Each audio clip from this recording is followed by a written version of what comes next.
Hello everyone, welcome to Study Point. My name is Sandesh Kumar Misra. Today we discuss about the topic matter in our surrounding. Matter in our surrounding. Class 9th chapter 1 का exercise जो बचा हुआ कुछ question था उसको आज हम देखेंगे। मैटर इन आवर सराउंडिंग का क्वेश्चन नंबर 6 है, give two reason to justify. दो रीजन दीजिए जो जस्टिफाई करे किसे। Water at room temperature is a liquid. Water room temperature पे क्या शो करे? लिक्विड। अब आप जानते हैं कि लिक्विड का जो शेप होता है वो हैज नो शेप, उसका कोई शेप नहीं होता। जैसे जिस कंटेनर में आप उसको रखोगे उसी के अकॉर्डिंग वो अपने आप को बना लेता है। बट फिक्स्ड वॉल्यूम, वाटर का लेकिन वॉल्यूम फिक्स्ड होता है। तो पहला इसका जस्टिफाई रीजन है room temperature 25 degree centigrade. Water has no shape but fixed volume. Water का नो शेप होता है बट फिक्स्ड वॉल्यूम होता है। Water has no shape but fixed volume. दूसरा जस्टिफाई है कि room temperature water flow fluidity. Room temperature पे मतलब 25 डिग्री सेंटीग्रेड पे वाटर क्या शो करता है? फ्लो करता है, तरलता। फ्लूइडिटी का मतलब होता है तरलता। समझ में आया? Any doubt? अब नेक्स्ट क्वेश्चन देखिए, एन आयरन अलमीरा मतलब एक आयरन की अलमारी है, इज ए सॉलिड है एट रूम टेम्परेचर पे। एक आयरन की अलमारी सॉलिड है रूम टेम्परेचर पे। एन आयरन अलमीरा is a solid eight room temperature. इसको भी जस्टिफाई करना है। ये आपका आयरन कैसा दिखता है? सॉलिड दिखता है ना, तो उसका शेप और वॉल्यूम क्या होता है? क्योंकि वो सॉलिड दिखता है इसका मतलब उसका कैरेक्टर कैसा होगा? सॉलिड की तरह होगा।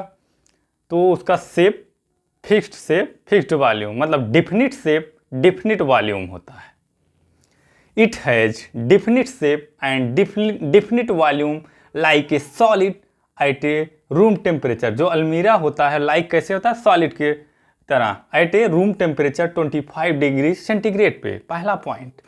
दूसरा पॉइंट है इट इज ए रिजिड। ये कैसा होता है? रिजिड होता है as a solid at a room temperature. ये रिजिड होता है सॉलिड की तरह। जो अलमीरा होता है आपका रिजिड होता है सॉलिड की तरह एट ए रूम टेम्परेचर पर। तो ये हमारा दो जस्टिफिकेशन हुआ, गिव टू रीजन। अब नेक्स्ट क्वेश्चन है 7th नंबर, why is ice at 273 kelvin more effective in cooling than water at the same temperature. Why, क्यों? आइस जो है 273 केल्विन 273 केल्विन पर मोर इफेक्टिव होता है कूलिंग में वाटर की अपेक्षा। मतलब वाटर की अपेक्षा आइस क्यों ज़्यादा कूलिंग शो करता है 273 केल्विन पर? इसका क्या रीज़न है? आप ये जानते होंगे कि जो हमारा आइस होता है उसकी ऊर्जा जो उसमें उसका ऊर्जा जो होता है क्या होता है? कम होता है in comparison to water. Water के कंपेरिजन में उसमें जो एनर्जी होती है वो कम होती है। तो क्या काम करता है आइस? ये वातावरण से, इन्वायरमेंट से क्या करता है? हीट, उष्मा अवशोषित कर लेता है। वातावरण से उष्मा को अवशोषित कर लेता है, एब्जॉर्ब कर लेता है। हीट को एब्जॉर्ब करने का काम कौन करता है? आइस करता है। इसलिए वो वाटर के कंपेरिजन में ज़्यादा कूलिंग शो कर रहा है आइस हमारा। तो वही आंसर लिखा है, ice at 273 kelvin will absorb heat energy और latent heat from medium to overcome the fusion to become water. Hence, the cooling effect of ice is more than water at the same temperature. मतलब temperature 25 degree centigrade नहीं 273 kelvin पे ये cooling effect show करता है। Because water does not absorb this extra heat from the medium. क्योंकि water आपका ये extra heat absorb करता ही नहीं है, इसलिए ये आइस के कंपेरिजन में उतना ज़्यादा ये कूल नहीं शो करता है। यहाँ पे आइस कितने केल्विन पे शो कर रहा है? 273 केल्विन पे है।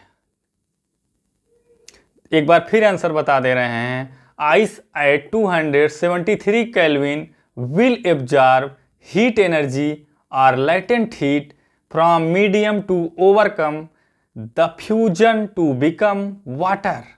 Hence, the cooling effect of ice is more than water at the same temperature because water does not absorb this extra heat from the medium.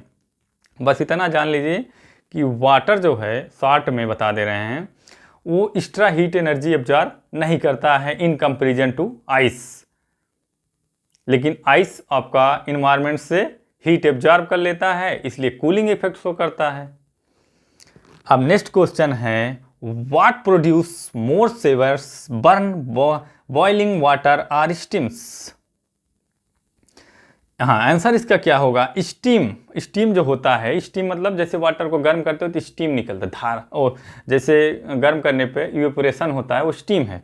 Steam will produce more severe burn than boiling करने पे तो steam निकलता है। Water because steam, water को boil करोगे तो steam निकलेगा। Has more heat energy, क्योंकि इसमें मोर एनर्जी हीट हो रही है, हीट करोगे तो एनर्जी निकलेगी ही। Then water due to its latent heat of vaporisation, और कुछ टाइम के बाद ये क्या शो करने लगेगा? वेपोराइजेशन शो करने लगेगा। क्या शो करने लगेगा? वेपोराइजेशन। वेपोराइजेशन शो करने लगेगा। वेपोराइजेशन जानते हो? वेपर फार्म मतलब वाटर का वेपर फार्म, मतलब जैसे मान लीजिए ये हमारा बीकर है, अब इसको हम हीट कर रहे हैं, यहाँ से ये हीट कर रहे हैं, इसको हम हीट कर रहे हैं, तो हीट करने पे ये वेपर फार्म कर देता है, वेपर भाप बनने लगता है, वेपर फार्म कर देता है, यही वेपराइजेशन होता है। वेपर फार्म करना, वाटर को हीट कर देने पे वेपर फार्म कर जाना। तो steam will produce more severe burn than boiling, steam जो होता है वो प्रोड्यूस करता है more severe burn than boiling के कंपेरिजन में। Water because steam has more heat energy than water due to its latent heat of vaporisation.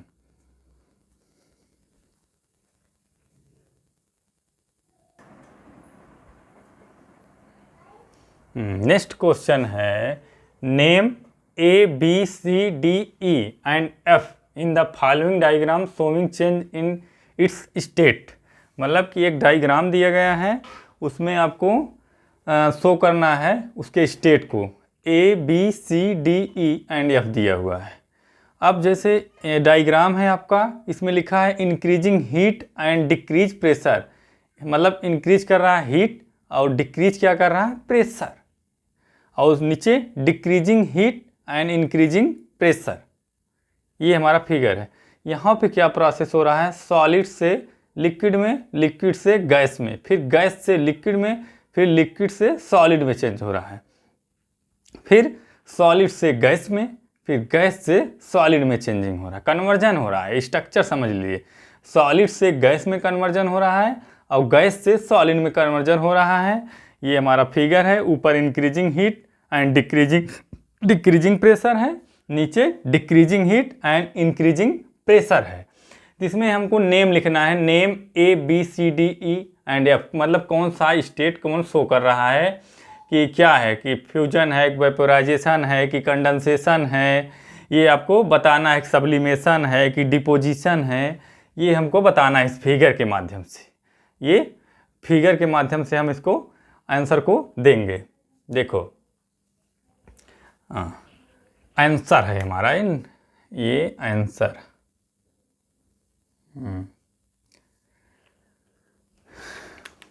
Figure समझ में आया कि नहीं? अगर आपको कहीं कुछ समझ में ना आए तो आप उसको पूछ सकते हैं कमेंट करके, कहीं कोई डाउट हो तो वो भी आप पूछ सकते हैं।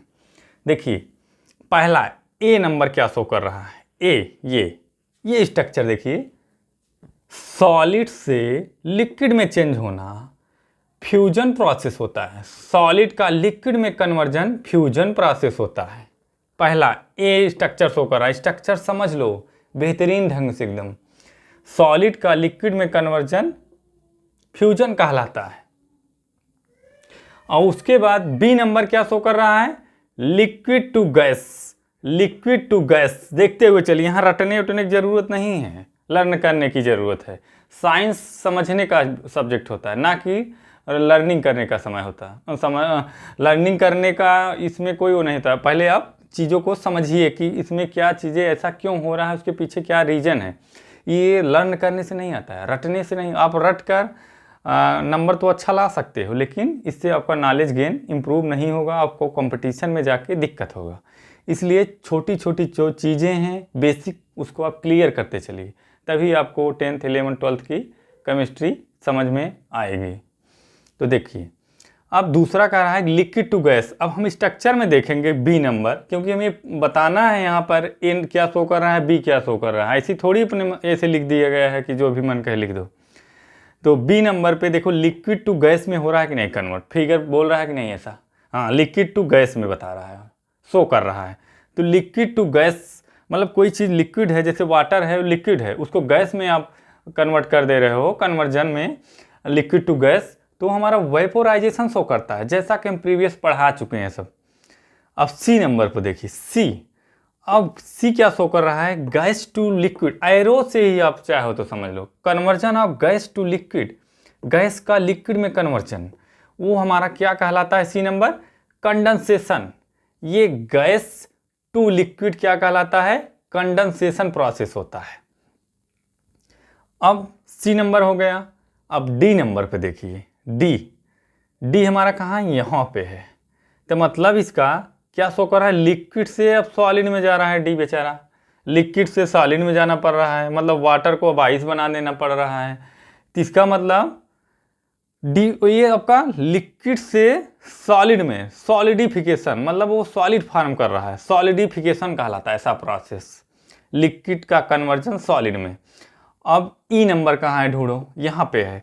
अब देखो ई कैसे गया है इमेज में, सॉलिड का डायरेक्ट यहाँ से होते हुए गैस के पास आ गया, मतलब कि conversion of solid to gas, conversion of solid to gas क्या कहलाता है, सब्लिमेशन प्रोसेस। जैसे कैम्फर में होता है कि आप उसको बर्न करोगे तो डायरेक्ट सॉलिड से हमको गैस दिखाई देता है, वेपर फार्म, ना कि उसका लिक्विड फार्म हमें दिखाई देता है। अब नेक्स्ट है गैस टू सॉलिड। नीचे आइए, अब गैस टू सॉलिड जाइए। अब तो गैस टू सॉलिड जाने पे conversion of gas to solid, ये हमारा डिपोजिशन, डिपोजिट हो रहा है यहाँ पे, conversion of gas to solid known as deposition process.